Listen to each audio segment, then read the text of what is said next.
রাত ২টোর দিকে রিচার্ডের চিৎকারে সবার ঘুম ভেঙে যায়।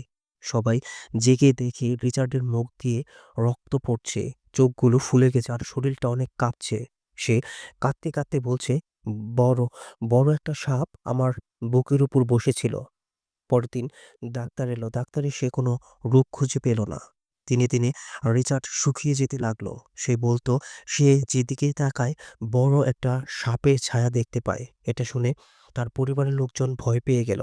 গ্রামের ওঝা কবিরাজ সবাইকে ডেকে আনা হলো, কিন্তু সবার চেষ্টাই ব্যর্থ হলো। একদিন সন্ধ্যায় গ্রামে এলো এক অচেনা বৃদ্ধ।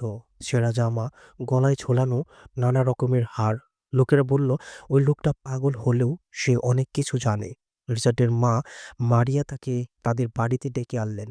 বৃদ্ধ পাগল ছেলেটাকে একবার দেখেই বলল, এটা কোনো রোগ না, এটা সর্প ছায়ার অভিশাপ।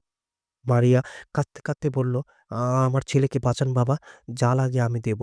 তো বন্ধুরা, সম্পূর্ণ ঘটনাটি আমার ইউটিউব চ্যানেলে দেওয়া আছে। আপনারা সেখান থেকে সম্পূর্ণ ঘটনাটি না টেনে শুনে আসবেন।